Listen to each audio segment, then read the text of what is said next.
In today's video, I'm going to teach you how to use Adobe Illustrator files in Figma. If you've got artwork living in Illustrator and you want to bring it into Figma for prototyping, collaboration, or component systems, this workflow will make it smooth and predictable. We'll use a Figma plugin called Convertify to handle the heavy lifting, so you can end up with editable vectors, layers, and text instead of flat images.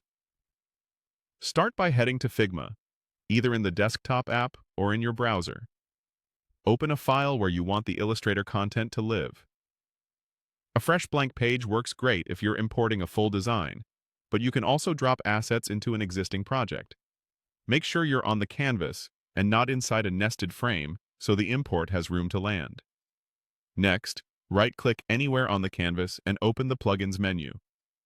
If you prefer menus, you can also find plugins from the top bar, but right-clicking is the quickest way to get there. This reveals all plugins you've installed and recent ones you've used. Now, look for the plugin named Convertify. Sketch, Adobe, Google. That's the tool that converts files from other design apps into Figma-friendly formats. If you don't see it in your list, you'll need to add it from the Figma community first, then come back to this canvas and reopen the Plugins menu.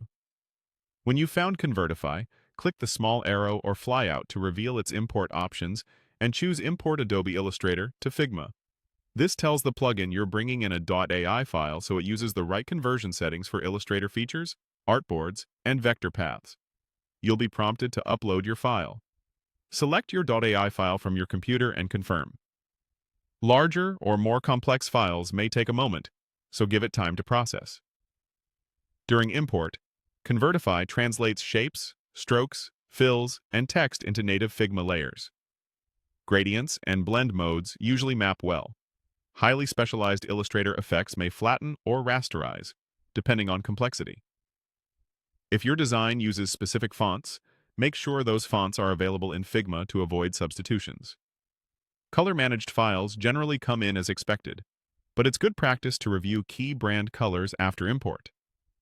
Once the upload finishes, your artwork appears on the canvas, typically as frames that match your Illustrator artboards. You can select elements, edit vector points, adjust strokes, and update text just like any other Figma object.